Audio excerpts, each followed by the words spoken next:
Buenos días a todos y gracias por estar en este evento que ya llevamos desde hace tiempo desde la unidad académica Churruca Vizca y de sus subsedes Fernández, Militar y Pirovano, conjuntamente con Endocrinología Buenos Aires,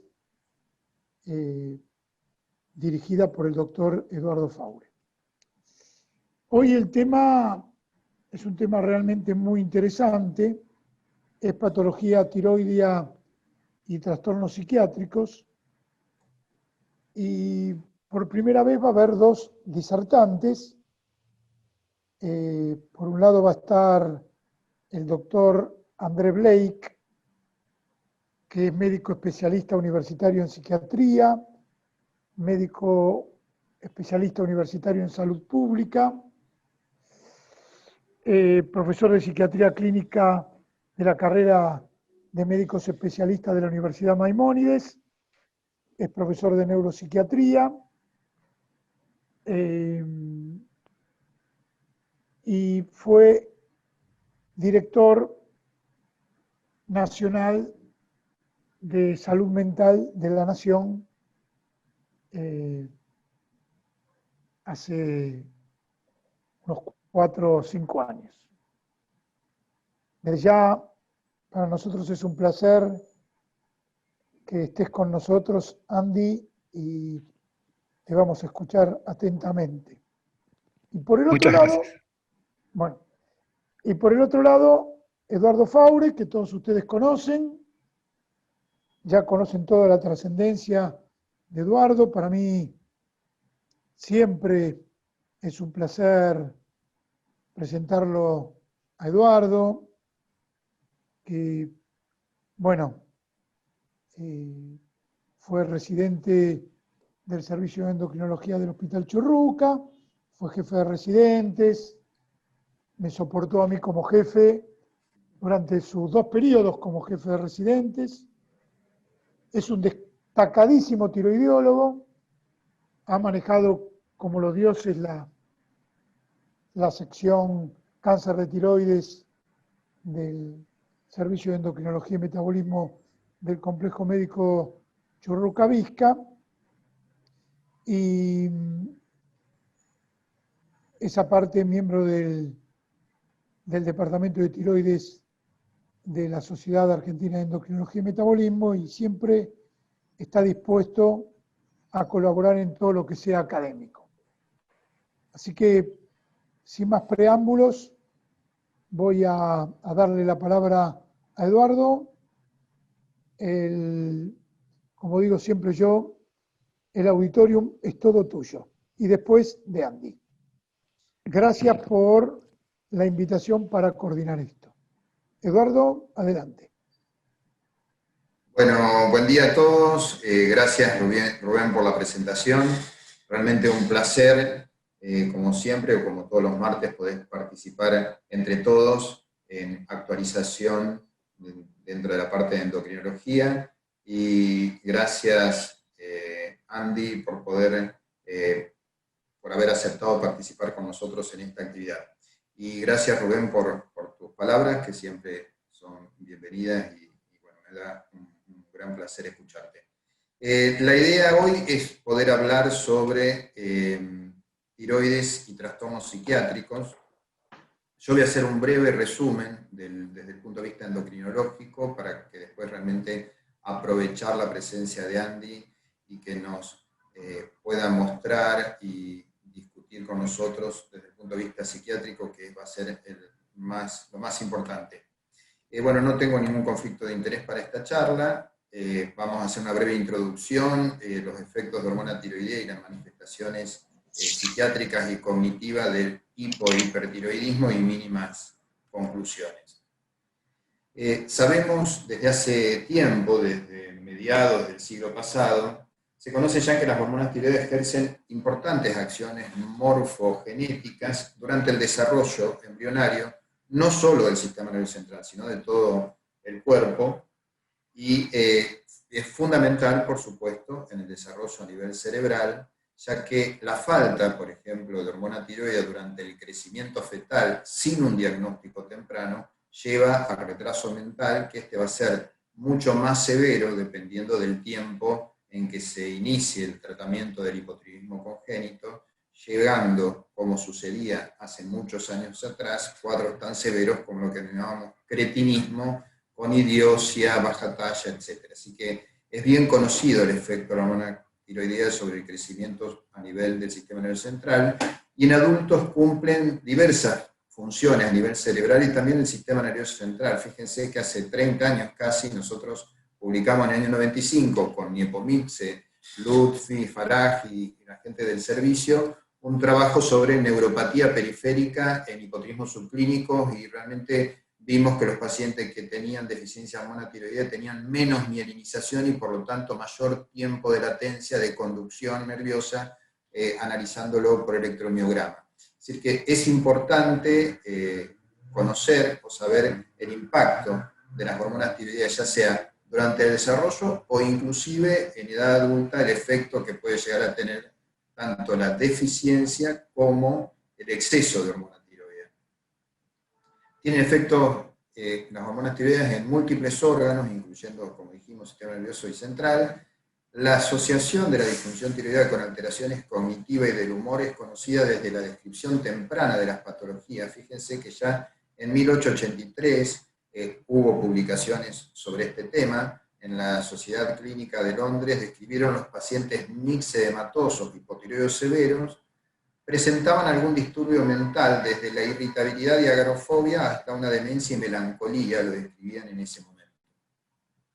Entonces, importante conocer que el paciente hipotiroideo tiene menor flujo cerebral a nivel sanguíneo, menor aporte de glucosa, de azúcar a nivel cerebral, tienen afectación de la memoria y de las funciones motoras complejas, tienen un menor razonamiento cognitivo, y por supuesto, como vamos a ver, empeoran enfermedades psiquiátricas preexistentes. Y el examen del estado mental en un paciente hipotiroideo puede revelar un amplio espectro de disfunción que va desde un deterioro leve de la atención hasta un delirio agitado o psicosis significativa, que es lo que en algunos casos llamamos locura mixedematosa, que serían aquellas características psicóticas tal como alucinaciones, desilusión, delirio persecutorio que acompaña la clínica de hipotiroidismo florido.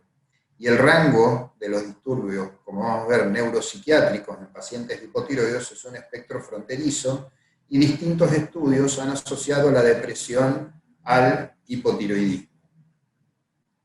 Este es uno de los últimos trabajos publicados a raíz de evaluar al hipotiroidismo severo que sucede en pacientes con cáncer de tiroides. Un grupo de trabajo llevado adelante por Smith y colaboradores evaluaron el déficit cognitivo, motor y de conducción en estado de hipotiroidismo severo, el cual es reversible.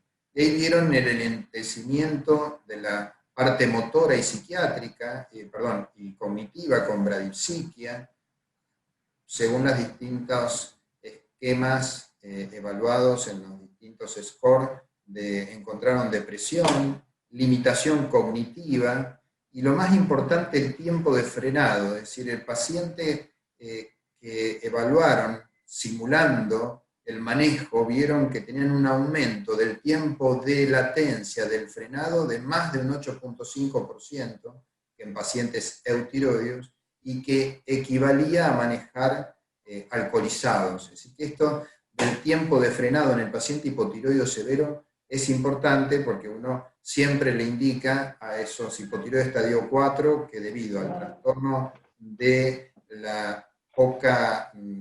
la lentitud en los reflejos, la capacidad de no reaccionar adecuadamente, debería no manejar hasta estar eutiroideo.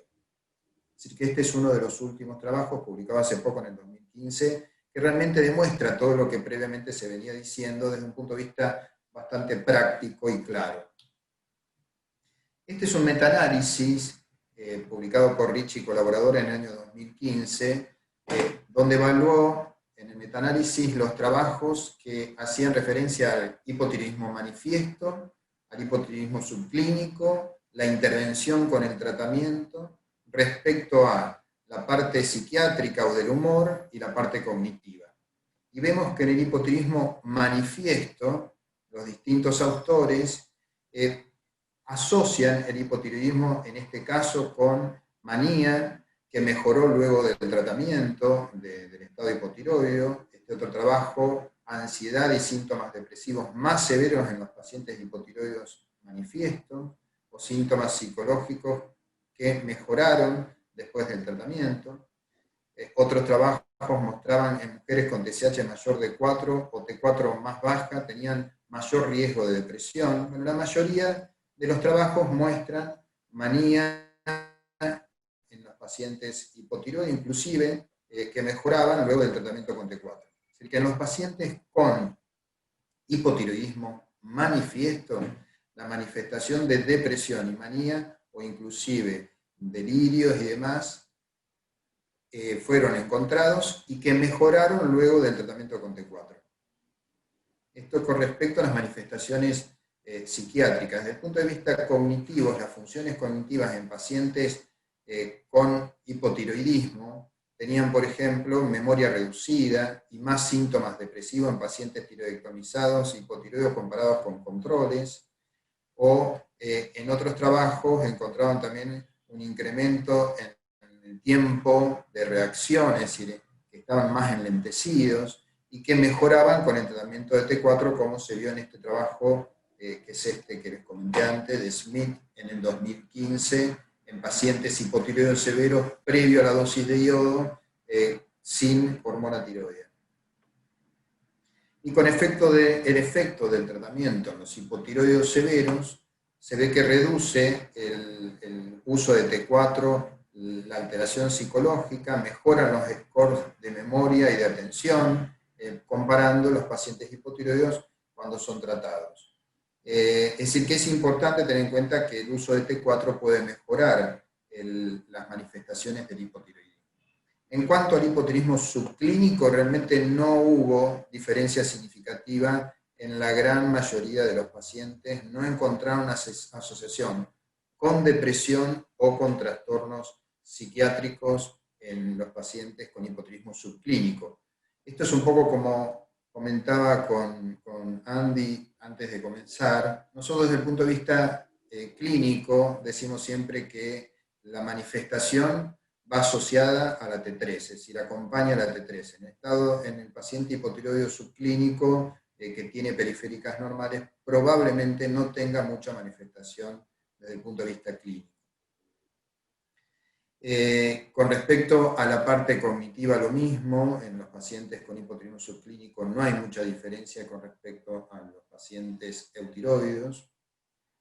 Y esto es para mostrar simplemente un caso que fue publicado por el grupo de trabajo del hospital francés, del ex francés, actualmente César Milstein, del grupo de trabajo de la doctora Brenta, donde una paciente ingresó a la guardia por un estadio severo de un cuadro de excitación psicomotriz de 24 horas de evolución, tenía 62 años, con un antecedente de cáncer de tiroides que había sido operada 6 semanas previa al ingreso, y luego de la cirugía presentaba un comportamiento inapropiado, alucinaciones visuales y auditivas, conducta auto y heteroagresiva hacia los distintos miembros de su familia. Y clínicamente tenía todo el aspecto de hipotiroidea severa, requirió varios días de internación, tratamiento psiquiátrico y levotiroxina, con lo cual el cuadro mejoró y se le pudo retirar posteriormente la medicación psiquiátrica, evolucionando normalmente. Esto es uno de los cuadros de llamamos locura mixedematosa asociado a hipotiroidismo severo, que uno lo puede llegar a ver por guardia en una supuesta cuadro psiquiátrico. Con respecto al hipertiroidismo, hay que diferenciarlos con trastornos de la ansiedad, que es muy común, que el paciente viene muchas veces por trastornos de ansiedad o pánico y tiene un cuadro similar al hipertiroidismo.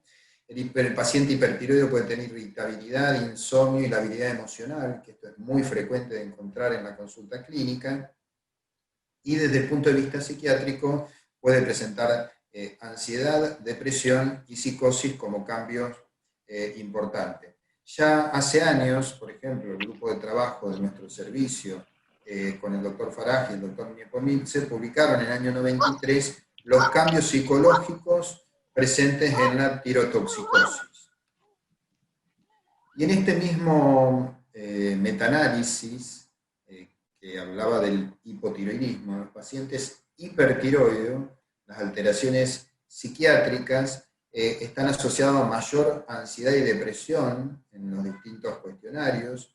En la gran mayoría de los trabajos hablan de la manifestación de la ansiedad, la manifestación de manía o aumento, como en este trabajo, de los desórdenes bipolares que pueden estar asociados con el hipertiroidismo. Desde el punto de vista cognitivo, tienen también algunas alteraciones que se ven incrementadas durante el trastorno del hipertiroidismo, con estado de hiperactividad, digamos, ¿no? Entonces, y pueden tener asociado a eso alteraciones de concentración y de la atención, de la memoria verbal o de la memoria en general.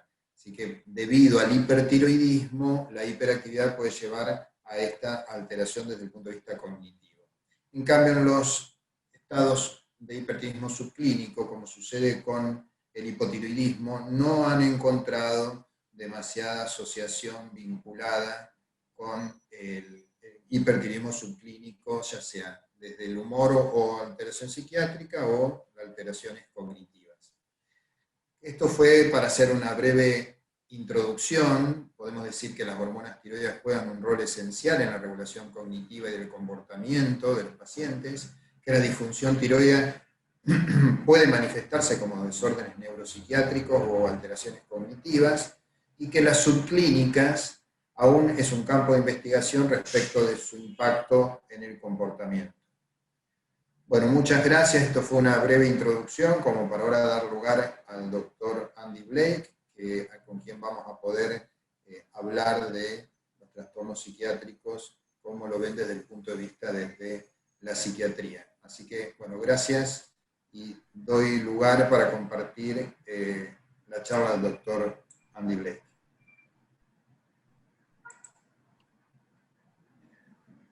Hola, ¿qué tal? Bueno, primero agradecerles la invitación por estar acá, compartir con ustedes este workshop, que la verdad los felicito por la iniciativa, es algo muy bueno y me parece una excelente idea tener esta actividad. Discúlpenme que tengo que correr a un gato. Sí, no hay problema. Bueno, son gajes del oficio. Bueno, hechos los agradecimientos, una pequeña observación. A mí me cuesta un poco hablar sin ver a la gente, ¿no? Esa es una dificultad mía, así que me voy a trabar un poquito, pero no se preocupen. La idea de la presentación que armé básicamente está enfocada más hacia un aspecto más fisiológico o neurofisiológico, como para entender un poco la clínica que también nos ha descrito el doctor Faure, que ha sido muy pormenorizada en todo esto. Así que bueno, voy a ir por ese lado.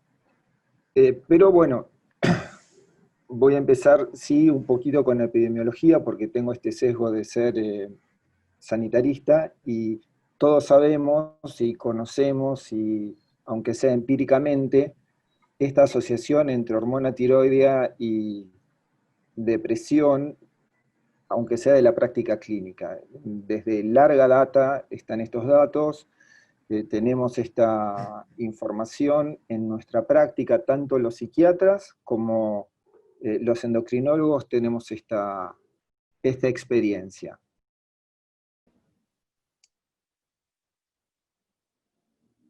Y siguiente, porque esto es solo la parte epidemiológica que ya tenemos experiencia. Acá pueden ver en el cuadrante superior izquierdo, ¿sí? ¿Lo podés señalar?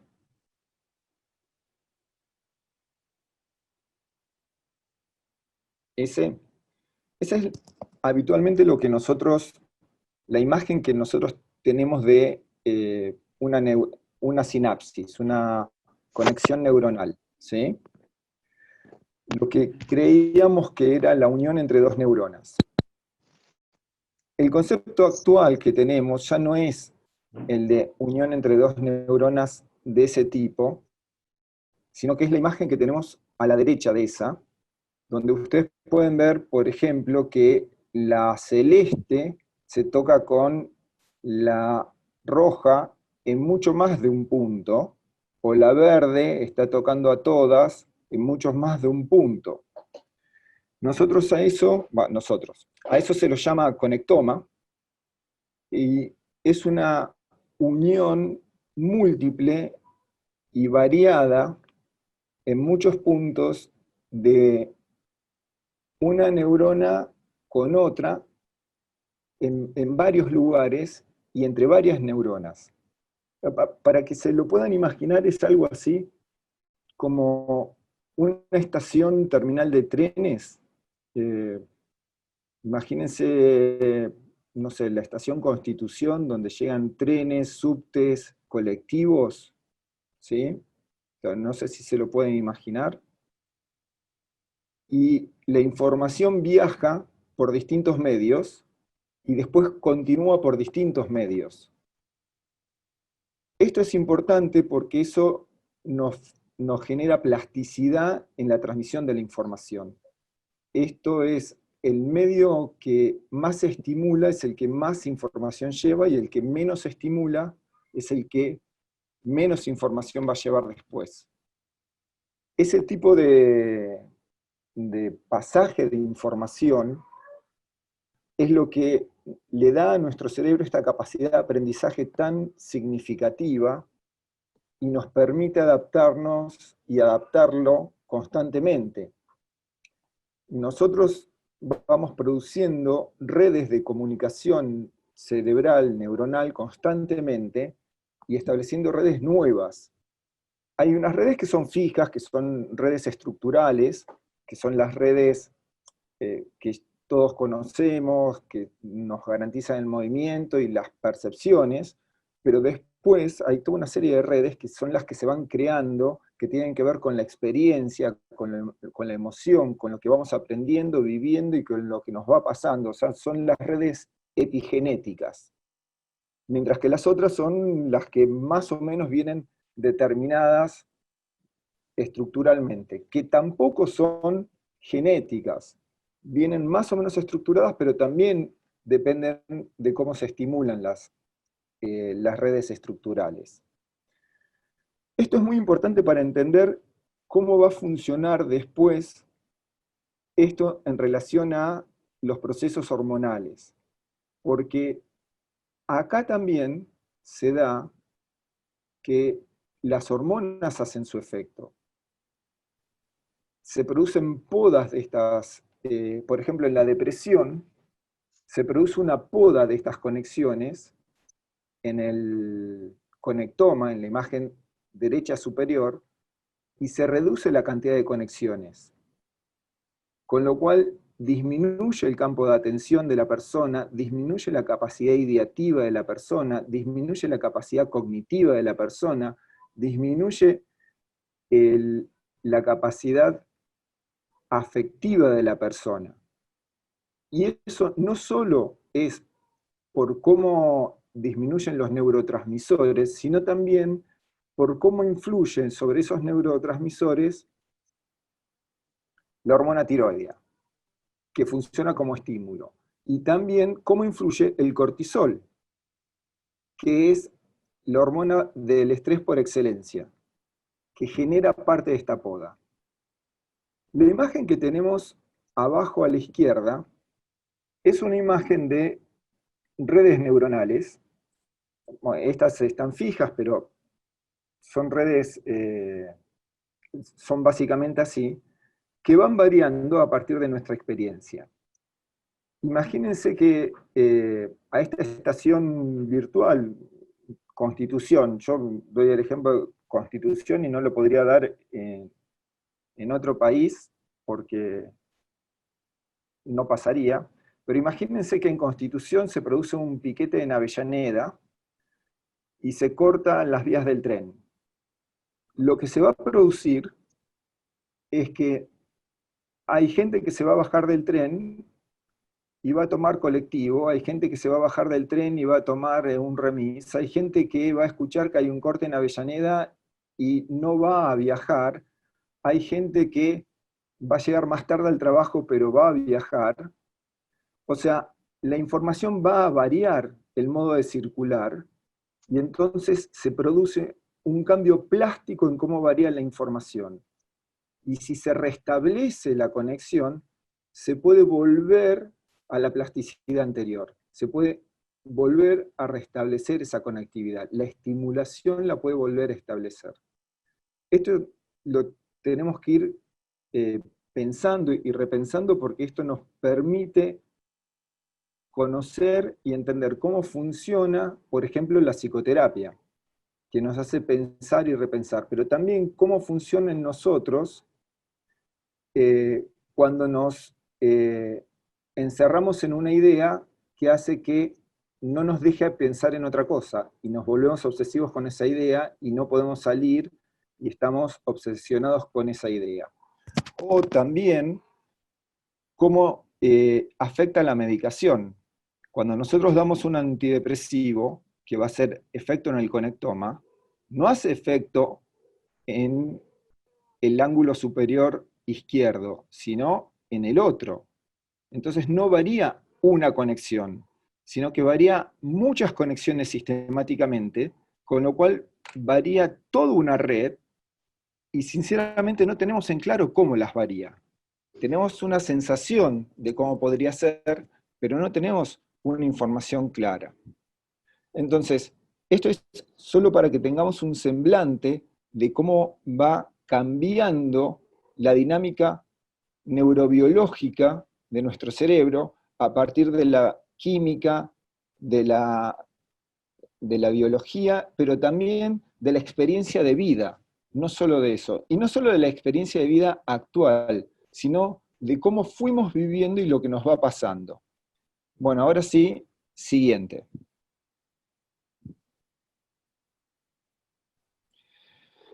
A partir de esto, voy a adentrarme un poco, y perdón que me detuve un poco en la neurofisiología, en la hipótesis que más sostiene la teoría depresiva, que es la hipótesis monoaminérgica. Las monoaminas son básicamente la serotonina, que deben haber escuchado nombrar, la serotonina, la noradrenalina y la dopamina.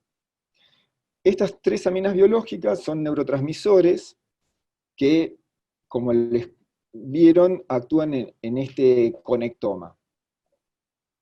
Pero además, hay otros neurotransmisores que son moduladores, que también están actuando.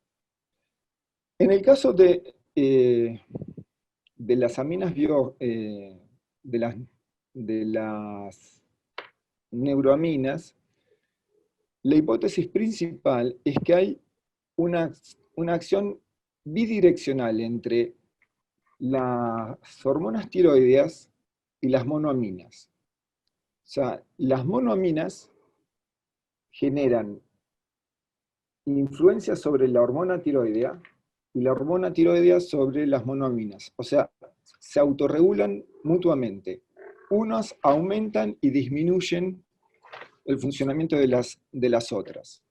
Entonces, esta situación de equilibrio o desequilibrio genera una situación compleja cuando la persona entra en depresión o cuando la persona tiene hipotiroidismo, porque esas dos variantes desequilibran esta situación de bidireccionalidad entre la serotonina y la noradrenalina, que son las dos más influenciadas por la hormona tiroidea y las dos que más influencian a la hormona tiroidea, en realidad es al factor liberador de TSH, es a través de eso que generan su acción, y el factor liberador de TSH las que modulan a la serotonina y a la noradrenalina.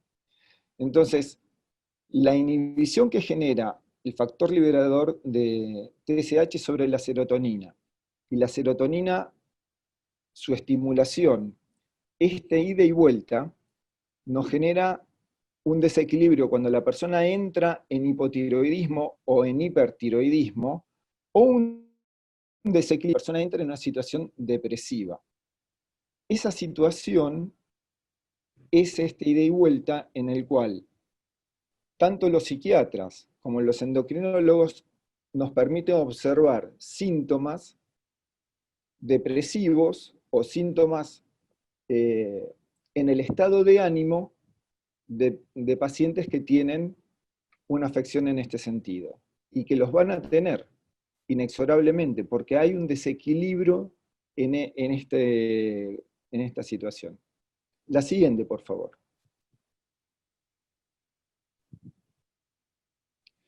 El otro punto importante en todo esto es el efecto del estrés. El estrés, como todos sabemos, es nuestra reacción de ataque o huida. Lo conocemos de distintas maneras, lo llamamos ansiedad, lo llamamos nerviosismo, lo llamamos angustia. Todas son distintas palabras que lo que marcan es un grado de estrés. El estrés es una respuesta de emergencia ante algo que percibimos como amenaza, que puede ser con un ánimo agradable o con un ánimo desagradable, pero que sabemos que le va a exigir a nuestro cuerpo una máxima respuesta o una respuesta importante. Ese es el estrés agudo. O sea, cuando nosotros estamos ante una situación que nos puede resultar agradable, estamos ante un encuentro con alguien que queremos, una pareja a la quien nos queremos encontrar, sentimos ese estrés con ánimo agradable, pero sabemos que tenemos que estar atentos y activos, porque tenemos que dar lo mejor de nosotros para que salga bien. Cuando nos encontramos ante una situación que creemos peligrosa, va a ser con un sentimiento negativo, pero también vamos a tratar de dar lo mejor de nosotros para que salga bien, porque es nuestra actitud de defensa, ataque o huida. Ahora, cuando esta situación es constante, no es una situación aguda, deja de ser la adrenalina la principal hormona o el principal neurotransmisor, para pasar a ser el cortisol lo que empieza a predominar. Y lo que tenemos en el estilo de vida actual es pequeña descarga de estrés constante, que hace que tengamos una carga basal leve pero constante para el cerebro de cortisol. Nosotros, los humanos, somos una especie muy gregaria, somos una especie que necesitamos del contacto social, vivimos del contacto social. Para nosotros el contacto social es sumamente importante. Podríamos decir que necesitamos de nuestra manada, pero de la nuestra, no de otra manada, aunque sea de la misma especie. Y el hecho de vivir en ciudades, en megalópolis, hace que nosotros no conozcamos al 100% de la población que está con nosotros. Por eso la vida en los pueblos es mucho más tranquila que en las ciudades. Porque en un pueblo uno conoce, aunque sea de vista, a la gente que está alrededor, y no siente el estrés de caminar por la calle y no reconocer como propio al otro ser humano que va caminando. O sea, no lo conoce. Si yo estoy en el pueblo, lo reconozco como miembro de mi comunidad, de mi manada, mientras que en una gran ciudad yo no lo reconozco, mi cerebro no lo reconoce como miembro de mi manada, y entonces aumenta levemente el estrés. Esto pasa en todas las ciudades grandes, y cuando digo grandes, no hace falta pensar en Nueva York, alcanza con que supere los 50.000 habitantes.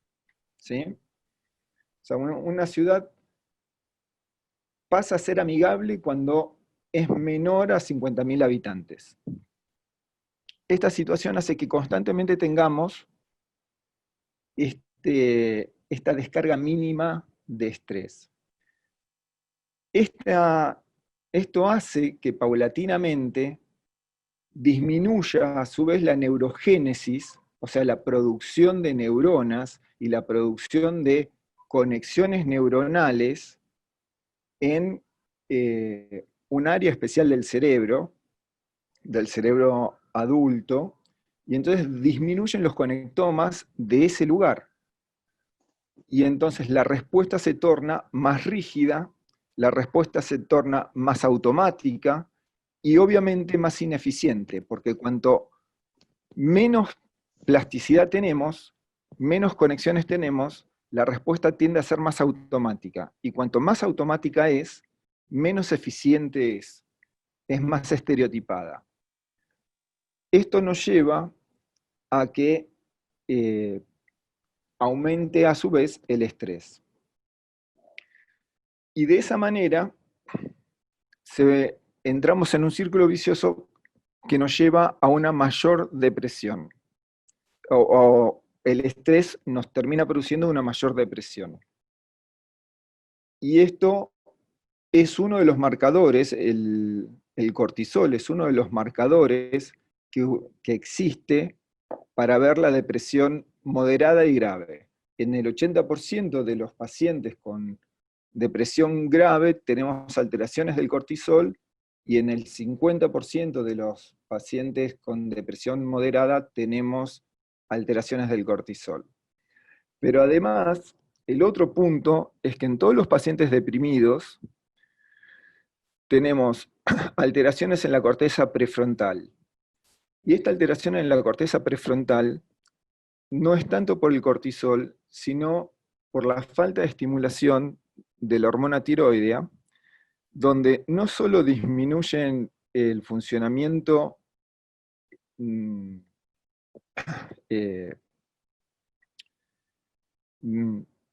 empieza a haber una falla en el funcionamiento cognitivo en términos de memoria, pero también en términos de planificación y todas las funciones superiores, todo lo que tiene que ver con controlar y planificar emocionalmente lo que nosotros hacemos. Esa alteración genera respuestas más impulsivas que nos pueden llevar a tomar decisiones abruptas, además, como puede ser el peligro de decisiones de quitarse la vida. Y evaluar mal las amenazas que tenemos del entorno. Y además, considerar amenazas del entorno como reales cuando en realidad no lo son. Y pensamos que son reales, aunque no estén en el momento. Y aparecen y las vemos tardíamente. Siguiente, por favor.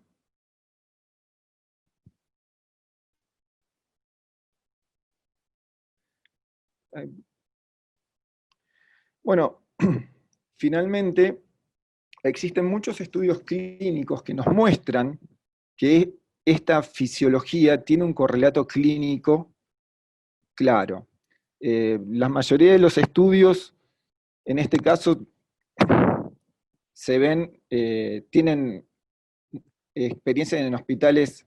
Bueno, ustedes saben que los japoneses tienen una experiencia muy amplia en el estudio de la tiroides.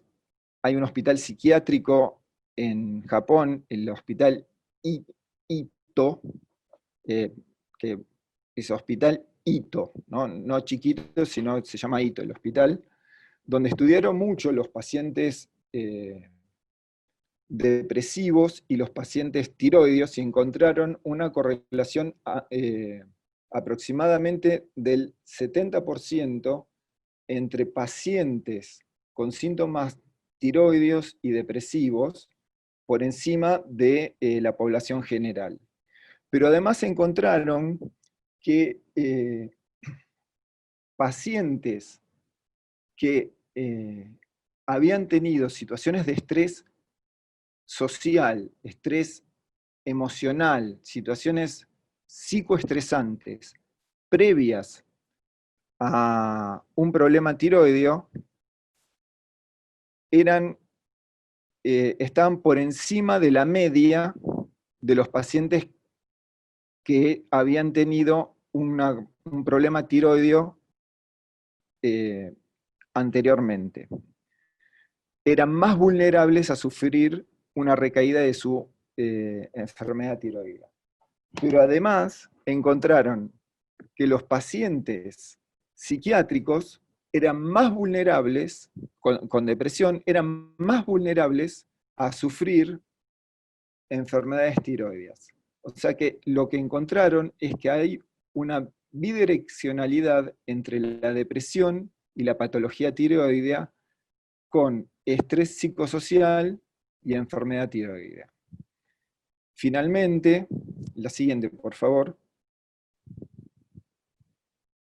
Y esto, digamos, como cierre en términos de conclusión, lo que tenemos, o lo que traigo como reflexión, es que existe una convergencia entre el sistema nervioso central y el sistema nervioso y el sistema endocrino, donde tenemos el sistema neuroendocrino.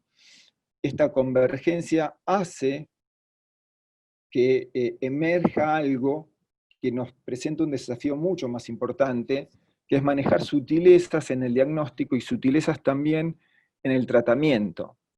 Porque hay veces que vamos a tener que pensar que el tratamiento va a ser mejor con un antidepresivo, o hay veces que el tratamiento va a ser mejor con hormona tiroidea y no con antidepresivos. Y esto es algo que vamos a tener que evaluar muy pormenorizadamente en función de la historia del paciente y la clínica del paciente, conociendo y pensando mucho más esta convergencia que se produce en esta bidireccionalidad entre la depresión y la enfermedad tiroidea. Bueno, muchas gracias y, bueno, la última.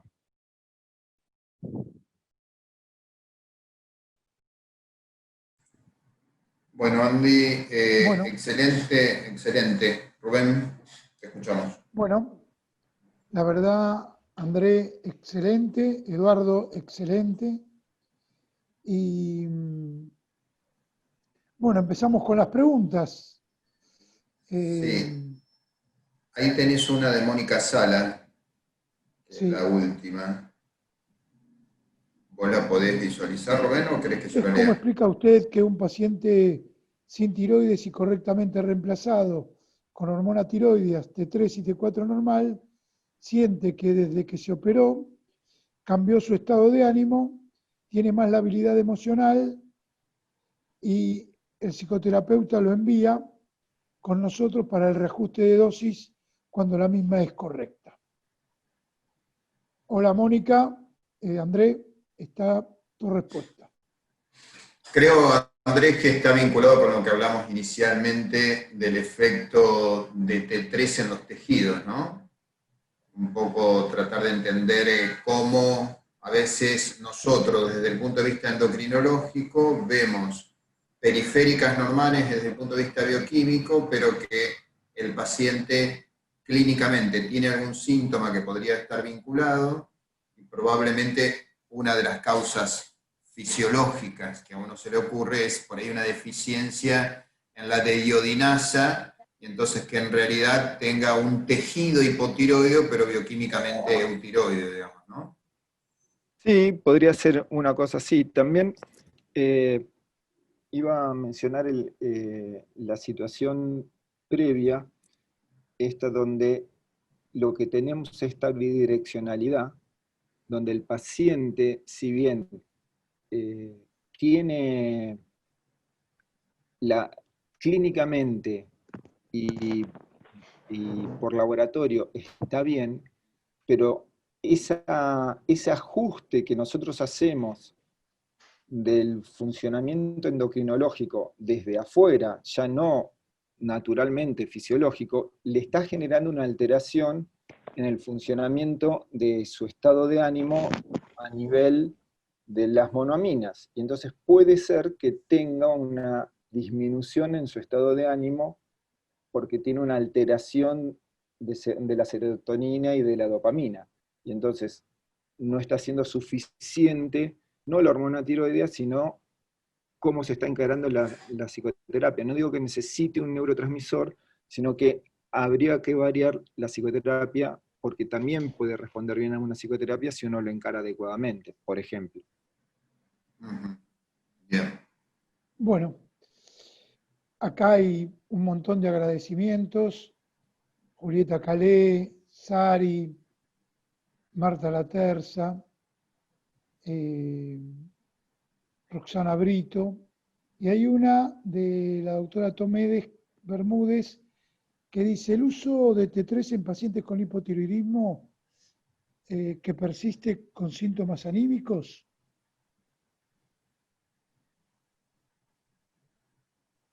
Me imagino que debe consultar si existe alguna visión desde el punto de vista psiquiátrico del uso de T3 como para sensibilizar por ahí los tratamientos de antidepresivos, ¿era así?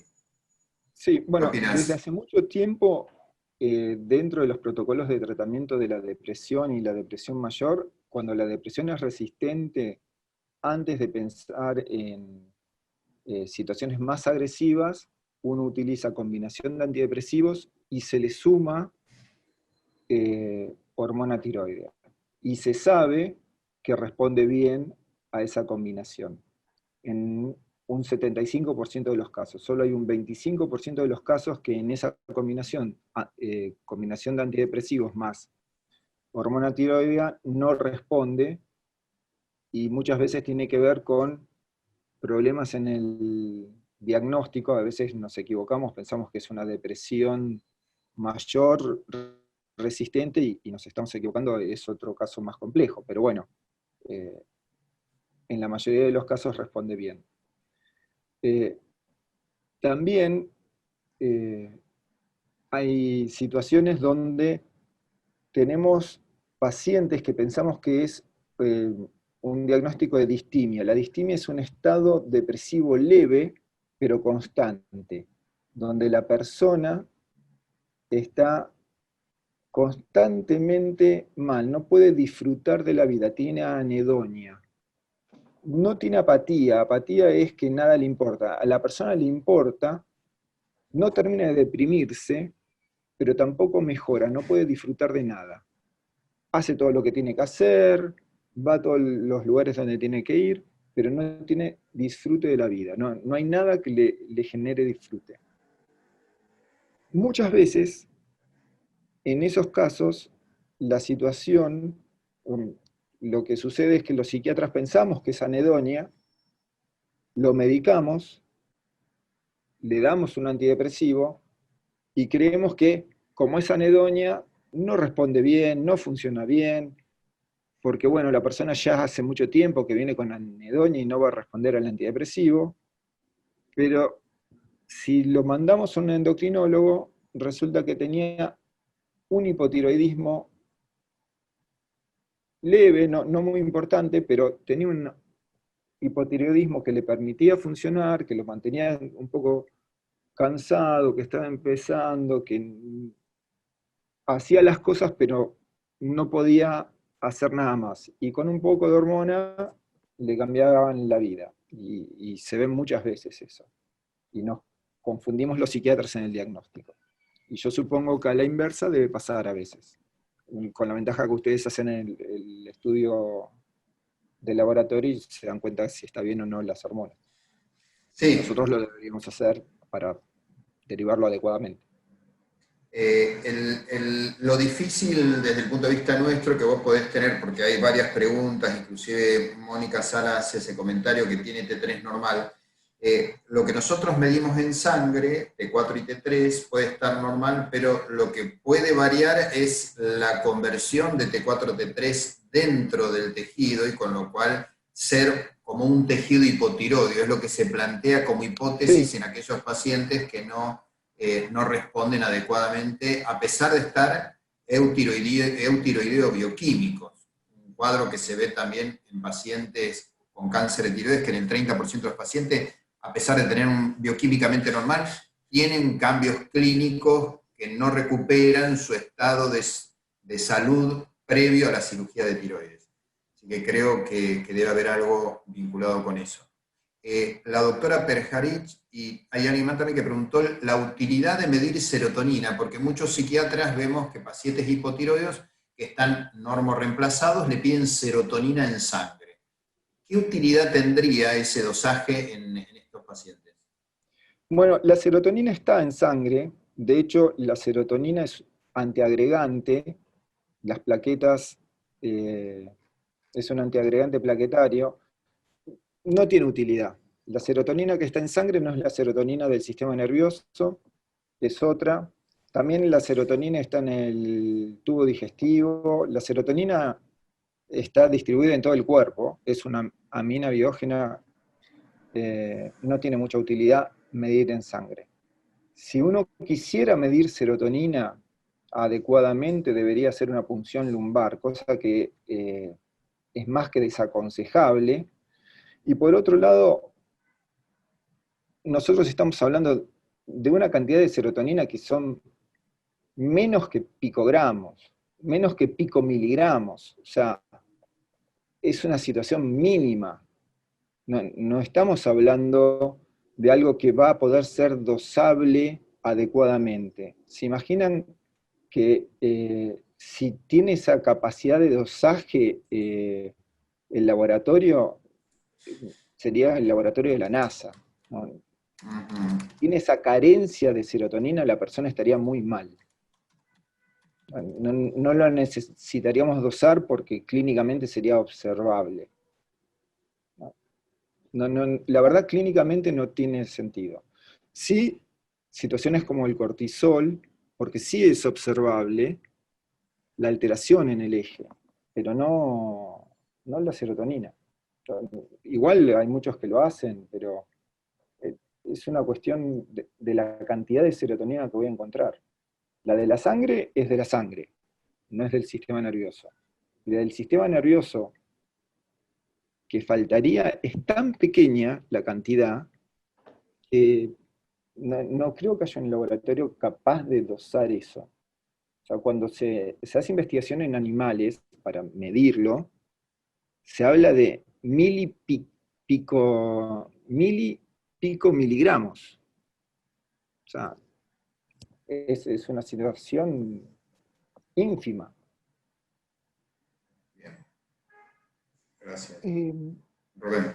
Acá hay otra pregunta de la doctora Bermúdez que dice que para la depresión refractaria, si se puede manejar un esquema con supradosis de levotiroxina en pacientes con hipotiroidismo y que aparte tienen una depresión refractaria.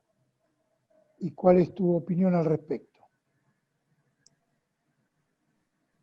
Bueno, primero habría que corregir, si el paciente tiene hipotiroidismo y depresión, primero habría que corregir el hipotiroidismo y llevarlo a una situación eutiroidea.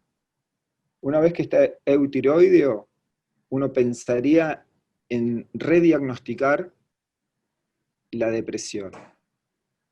Uno haría el tratamiento antidepresivo. Si continúa refractario, uno podría pensar en aumentar la dosis de la hormona tiroidea. Obviamente, hay que evaluar cómo está el paciente y si toleraría el aumento de dosis, pero sí, se puede. Y ex expensa de T3 lo que uno podría dar ahí, ¿no? Porque eso ahí, porque nosotros tenemos T4 y T3. Claro. Mejor sí. T3, ¿no? Sería mucho mejor T3, sí, obvio. Perfecto. La doctora Mariana Abdala me dice si la autoinmunidad positiva puede influenciar en el ánimo, aunque bioquímicamente la paciente o el paciente esté eutiroideo.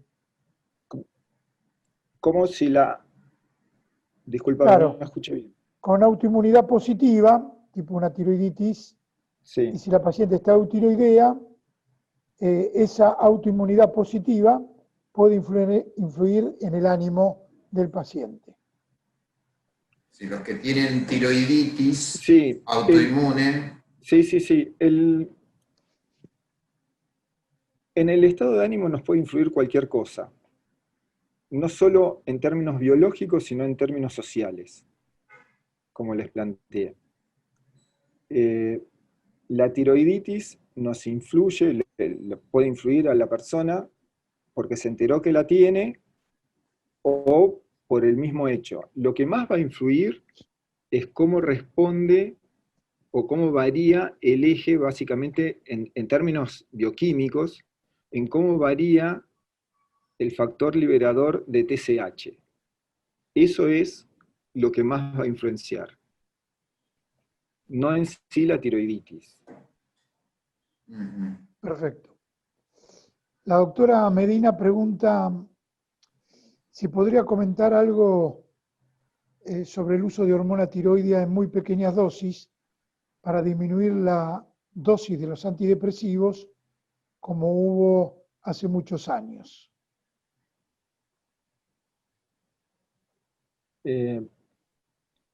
Los antidepresivos que tenemos hoy son lo suficientemente seguros y buenos como para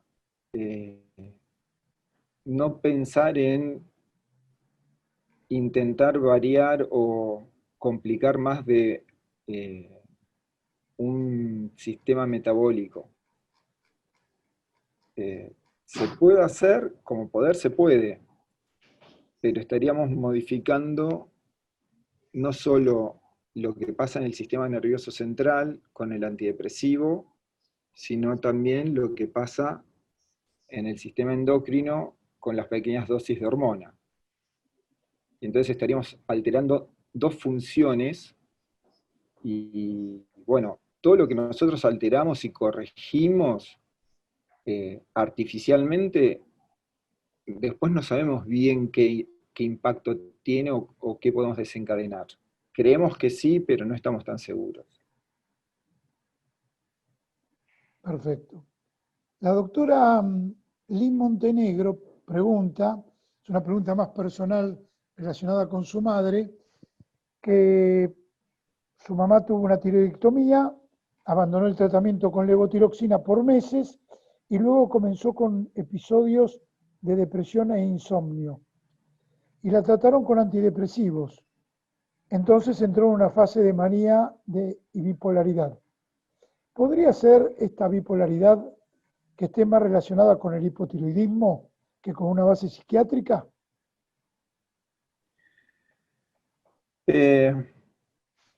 Podría ser en parte, tendríamos que ver el cuadro, me pueden mandar más información y lo puedo estudiar, pero en principio, para estar seguro, de todas maneras, tendríamos que lograr que la persona esté eutiroidea. E igualmente, una persona puede tener una respuesta hipomaníaca o maníaca a los antidepresivos y no necesariamente ya ser un cuadro, un trastorno bipolar con todas las letras. Solo haber tenido una respuesta hipomaníaca circunstancial. Hay veces que se da. Perfecto. Bueno, hay agradecimientos. El doctor Caprara dice que vos, Andy, planteaste principalmente la relación hipotiroidismo-depresión y Eduardo amplió el abanico incorporando incluso síntomas psicóticos y de agitación relacionados al hipotiroidismo.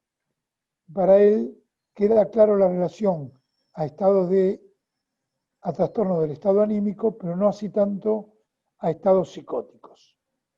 Me gustaría una reflexión tuya, Andrés. Sí, bueno, yo me centré en el tema de la depresión, pero no solo es depresión, también es trastornos cognitivos, incluso factores de tipo demencia, que Eduardo lo mencionó un poco, no utilizó la palabra demencia, pero habló de trastornos cognitivos con suma claridad. Y por el otro lado, las alteraciones tróficas que se generan en las redes neuronales generan alteraciones perceptivas y de la misma manera que se altera la corteza prefrontal, órbito-frontal, donde nosotros podemos tener en la depresión no salir de la idea depresiva y entonces vemos todo negro, de la misma manera podemos entrar en una idea obsesivamente psicótica y tener fallas perceptivas. O sea, la psicosis en sí es una falla en cómo nosotros interpretamos estímulos. Un estímulo que no está en el exterior, que está en el interior, lo interpretamos como externo y de esa manera confundimos y utilizamos mal todo el mecanismo de respuesta de nuestro cerebro. O sea, nuestro cerebro utiliza una estrategia errónea. Eso es una explicación sencilla, pero básicamente es eso. Y ese es un proceso alucinatorio. Lo que pasa cuando nosotros tenemos alterada la corteza órbito-frontal, tenemos fallas en ese reconocimiento de los estímulos externos y podemos tener este tipo de fenómenos. Y también cuando tenemos alterado el hipocampo, y que forma parte del sistema límbico, el sistema límbico está compuesto, bueno, entre otras partes, por la corteza orbitofrontal, el hipocampo, la amígdala, y el hipotálamo, podemos tener fallas en este reconocimiento externo, en cómo nosotros procesamos los estímulos, y de esa manera se producen situaciones psicóticas. En general, en este punto, en este tipo de situaciones, son reversibles, a diferencia de los cuadros como esquizofrenia o algún otro fenómeno psicótico, como los trastornos esquizoafectivos, que ya están más estructurados. En estos casos, uno los corrige con la hormona. Perfecto. Bueno, la doctora Julieta Souto agradece, la doctora Graciela Pensi dice felicitaciones, excelente, gracias Graciela por los saludos personales. El doctor Herrera pregunta la alteración funcional de la iodinasa cerebral, si puede jugar algún papel en la patogénesis de la enfermedad de Alzheimer.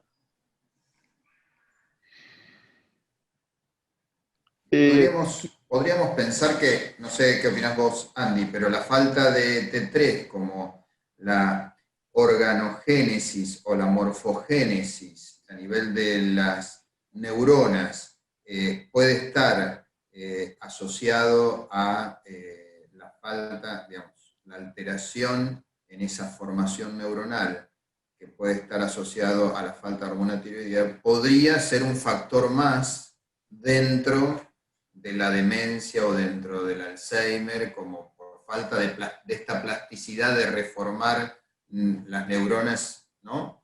¿No estaría vinculado con eso? Sí, yo, digamos, en ese punto podría ser, para mí es especulativo porque no recuerdo, no tengo presente algún trabajo que lo estudie puntualmente. Lo que sí es claro es que cuando tenemos hipotiroidismo, tenemos trastorno cognitivo y tenemos procesos de tipo demenciales. Y de hecho, uno de los screenings principales que uno hace en un paciente con trastorno cognitivo, un paciente de edad que uno evalúa que tiene un trastorno cognitivo, el que fuere, demencia, PIC, Alzheimer, PIC o el que fuera, entre todas las evaluaciones que pide, aparte de B12, pide evaluación del eje tiroideo, porque bueno, es una de las posibilidades que esté alterado el eje tiroideo. Ahora, exactamente si forma parte de la fisiopatología, no recuerdo. Perfecto. Bueno, la doctora Steinberg dice muy buena exposición. La doctora Martorella dice, muy claros los dos expositores, y me permite comprender también la asociación de hipotiroidismo y trastorno en el control de los impulsos y o TDA, que debe ser trastorno de atención en niños y adolescentes. ¿Ustedes opinan lo mismo? Sí, sí, yo completamente de acuerdo con la doctora Martorella. La desregulación que provoca sobre la corteza orbitofrontal genera esta alteración, digamos, yo no me quise meter en eso porque sería mucho, digamos, nada, uno no puede abarcar todo, pero sí genera o es parte de la fisiopatología que estaría implicada en el trastorno de déficit de atención e hiperactividad. Bueno, la doctora Carlet dice, muchas gracias, que para los psiquiatras es importante que trabajan en interconsulta, estos temas son fundamentales. Y la doctora Piedrabuena, esto es para vos más, Eduardito, pregunta, ¿qué causa la hipertensión de 180 a 110 en un hipotiroidismo con sobrepeso? En realidad, el aumento de la resistencia periférica que se ve en el hipotiroidismo puede estar asociado a hipertensión, por la retención de líquido, etc. Es decir, tiene un montón de causas fisiológicas asociadas al hipotiroidismo. Pero hay que ver si esa hipertensión no es esencial, si no tiene otra causa o sea multifactorial. Pero el hipotiroidismo per se, al tener un efecto sobre la resistencia periférica, el aumento de resistencia periférica es la causa de hipertensión en el hipotiroidismo, aparte de la retención de líquido y sal, por supuesto. La doctora Padilla dice, excelente presentación, ¿dónde se puede acceder a la grabación? ¿Le Ahí puede ya le llegar, grabé, doctora? sí, después Dan Salud después se los pasa por mail. La doctora Brito pregunta, ¿en qué dosis comenzar con hormona tiroidea para la depresión resistente? Bueno, buena pregunta, ¿eh? Esa se la dejo a Eduardo.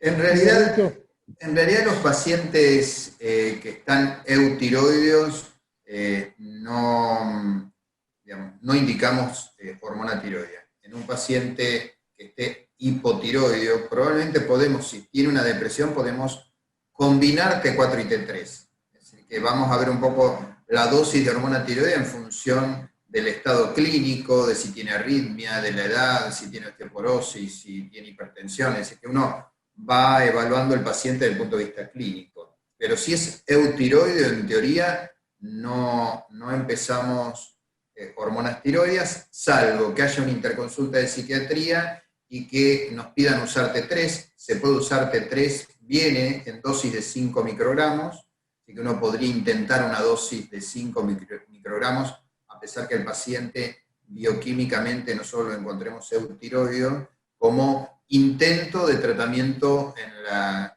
depresión refractaria, digamos, pero dosis bajas de T3. Perfecto. Bueno, el doctor Moriconi dice excelente exposición. Y esta es otra pregunta para vos, Eduardo, que es una eterna discusión. Para los tiroidiólogos no, para los endocrinólogos que hacen clínica general, es una buena respuesta, va a estar muy bien para que lo digas. ¿Medican los hipotiroidismos subclínicos con valores de 5 a 8 con anticuerpos negativos y sin síntomas?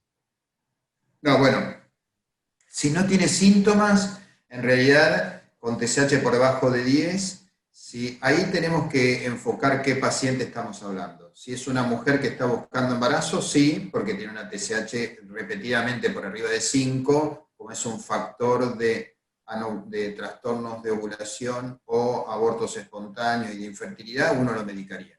Si no es un paciente, mujer que esté buscando embarazo, que no tiene bocio, no tiene anticuerpos, no tiene clínica, no está depresivo, se expecta y se ve en la evolución que pasa. Si aparecen anticuerpos en algún momento, si tiene síntomas, si la TSH supera 10. En todo caso, ahí si supera 10 y tiene algún otro componente como dislipemia y demás, uno podría empezar con la T4. Pero si es una TSH por debajo de 8, sin clínica, sin anticuerpos, sin bocio, no deberíamos medicarlo. Perfecto. La otra pregunta es de la doctora Medina, si es importante, supongo, el screening tiroideo en la depresión. A todo deprimido, hacerle un estudio tiroideo. ¿Qué opinas, Andy? Sí, debería ser de rutina. Perfecto. Uno debería, en un paciente depresivo, entre otras cosas, digamos, hacer un hemograma, el estudio de tiroideo. Digamos, uno tiene que garantizar que clínicamente la persona está óptima, y después pensar en que es una depresión. O sea, si la persona puede estar anémica, puede tener hipotiroidismo, aunque sea leve. O sea, uno tiene que garantizar que la persona está funcionando bien al 100%. Y si no, hay que corregirlo. Aunque tenga la depresión, igual hay que corregir esas variables. Sí. Uno no Perfecto. puede trabajar con una persona que clínicamente esté mal. O sea, puede trabajar, pero hay que trabajarlo eso también. O sea, uno no La deja de doctora ser. Guadalupe Martín pregunta, ¿qué experiencia tienen en el tratamiento de las manifestaciones psiquiátricas en la encefalitis de Hashimoto? Las encefalitis, digamos, yo no tengo experiencias en tratar encefalitis, porque en general las tratan los neurólogos, pero las encefalitis se tratan básicamente igual. Uno lo que hace es disminuir el efecto agudo y después ver cómo se restablece la persona. Nosotros trabajamos con las secuelas que le pueda quedar, si es que le quedó algún tipo de secuela psiquiátrica, que haya que trabajar sobre estimulación o porque le haya quedado algún daño, pero no en el fenómeno agudo. En general los tratan los neurólogos. Bien. Sí, en general las tiroiditis, las encefalitis autoinmunes pueden presentarse no solo por tiroides, sino también por otras enfermedades autoinmunes, y el manejo es neurológico. Tenemos por ahí una o dos preguntas más, Rubén, para poder dar Sí. con la hora, ¿no? Bueno, agradecen a todos. Bueno, están muchos agradecimientos. Así que, bueno, les agradecemos a todos. Gracias, Andy, por tu presentación. Gracias, Eduardo, y por tu claridad, Andy. Gracias, Eduardo, también por tu presentación y tu claridad. Gracias a todos. Se ha extendido un poco más, pero la verdad que el tema lo ameritaba. Tengan ustedes muy buen día y bueno, esperamos volver a encontrarnos nuevamente. Gracias, Bueno, realmente. gracias Muchas a gracias. todos. Gracias, Andy, que tengan buena semana. Nos veremos el martes que viene. Y bueno, estuvieron más de 138 conectados, así que gracias por la participación, por las preguntas. Quedaron varias preguntas colgadas, pero en función del horario nos veremos el martes que viene. Y gracias, Rubén, por tu coordinación. Gracias a Dan Salud y a Glaxo por poder realizar esta actividad. Un abrazo para todos y buenas semanas. Tengan todos ustedes muy buen día. Hasta luego. Adiós. Gracias.